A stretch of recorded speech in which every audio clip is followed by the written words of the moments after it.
اللہ رب العزت نے ارشاد فرمایا ہے وَقَضَى رَبُّكَ أَلَّا تَعْبُدُوا إِلَّا إِيَّاهُ وَبِالْوَالِدَيْنِ إِحْسَانًا۔ یہاں پر اللہ رب العزت نے نا اپنی مخلوق کو، ہم لوگوں کو، انسانوں کو ایک حکم دیا ہے وَقَضَى رَبُّكَ، اور تیرے رب نے یہ حکم دے دیا ہے۔ اب یہ دیکھیں نا حکم دینے والا کون ہے۔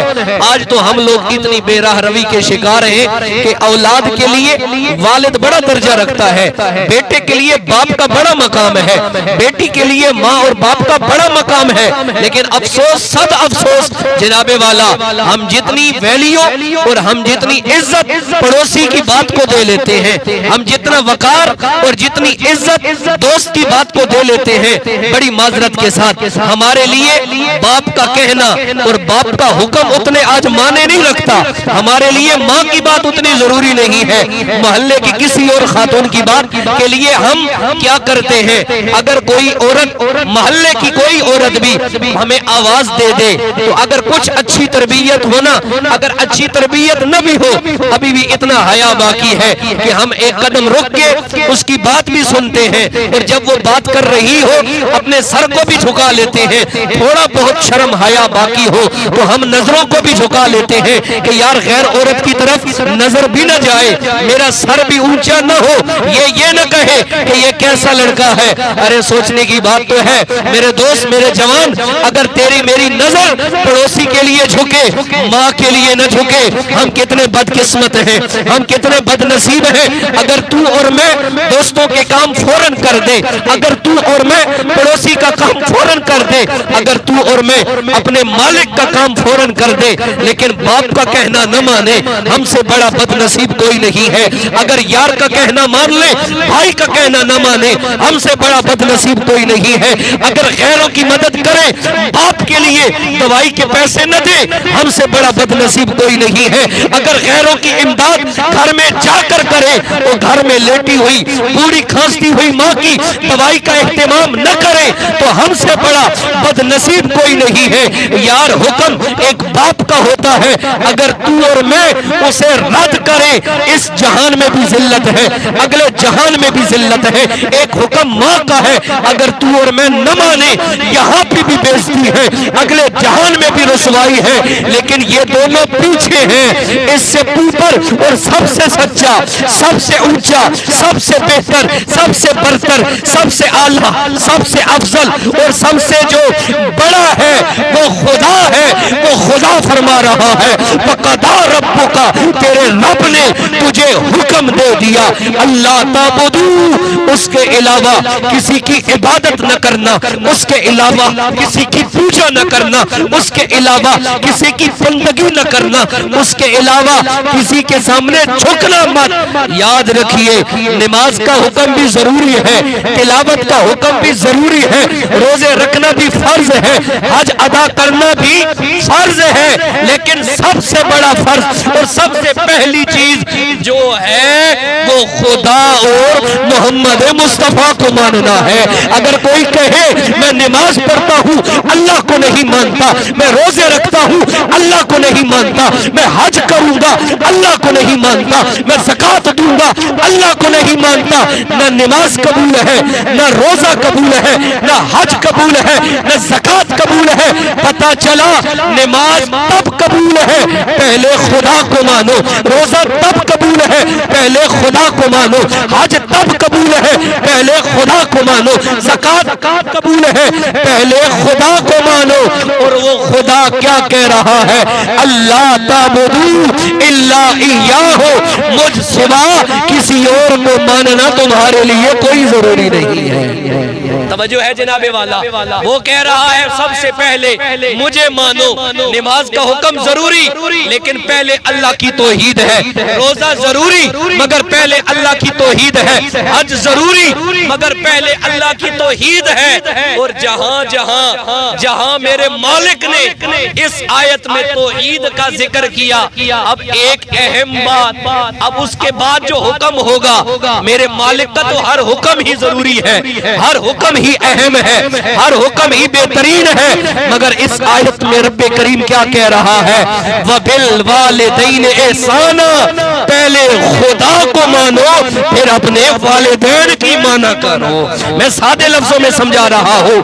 وبالوالدین احسانا, پہلے وقضا ربک اللہ تعبدوا الا ایہ, پہلے رب نے اپنا آپ منوایا ہے, پھر رب نے والدین کو منوایا ہے.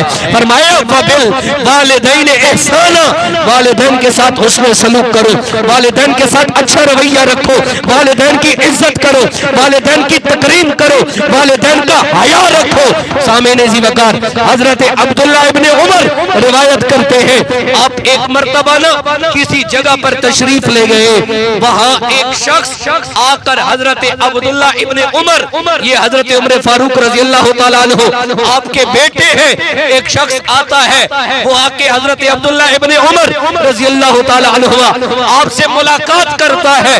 جب وہ جانے لگتا ہے نا, تو حضرت عبداللہ ابن عمر کیا کرتے ہیں, ان کے پاس جو سواری تھی, وہ گھوڑا یا وہ خچر یا وہ اونٹ جو بھی تھا, وہ اس بندے کو دے دیتے ہیں. آپ کے پاس رقم ہوتی ہے, وہ بھی اس بندے کو دے دیتے ہیں. دیگر صحابہ کرام موجود ہیں, انہوں نے جب یہ عمل دیکھا نا, تو دیگر یاروں نے پوچھا, اے عبداللہ ابن عمر, ہمیں یہ بات سمجھ نہیں آئی, اس بندے کو آپ 2 درہم بھی دے دیتے نا, 2 روپے بھی دے دیتے, اس کا کام چل جانا تھا. اتنی قیمتی سواری بھی دے دی, اتنے زیادہ پیسے بھی دے دیے, ارے یہ عمل کیا کیوں ہے؟ فرمایا لوگوں, اس میں ایک بات چھپی تھی, ایک ضروری بات تھی. فرمایا ہمیں بھی بتائیے نا, جن ضروری بات پہ آپ عمل کریں, اگر وہ اچھی ہے تو ہم بھی اس پر عمل کر لیا کریں گے. فرمایا بات یہ ہے, یہ بندہ کوئی عام نہیں ہے, یہ بندہ کوئی عام نہیں ہے. ارے کون ہے؟ فرمایا یہ میرے ابا جی حضرت عمر فاروق کا دوست تھا. فرمایا یہ حضرت عمر کا دوست ہے, اور میں نے اس لیے اس کے ساتھ اچھا رویہ کیا, کیونکہ جب یہ میرے باپ سے ملتا تھا, اس کی ملاقات سے میرے ابا جی خوش ہوتے تھے, اور میں نے مصطفیٰ کا فرمان سنا ہے, آقا کی حدیث سنی ہے.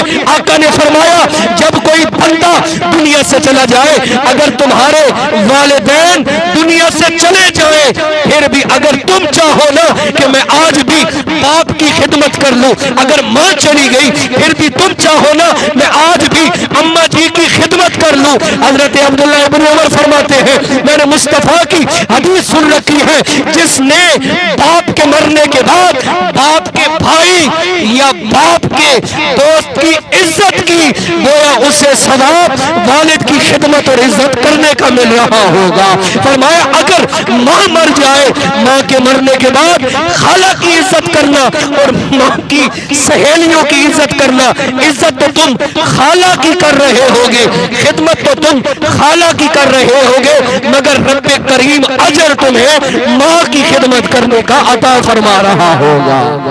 فرمایا اس کے ساتھ میں نے یہ عمل اس لیے کیا کیونکہ میرا باپ کا دوست تھا, میرے ابا جی کا دوست تھا, اور میں چاہتا ہوں قبر میں جانے کے بعد میں اپنے والد محترم کی خدمت کروں, میں والد محترم کو خوش رکھوں. تو میں نے یہی طریقہ اپنایا ہے, جو میرے باپ کا یار ہے میں اس کی بھی خدمتیں کیا کرتا ہوں.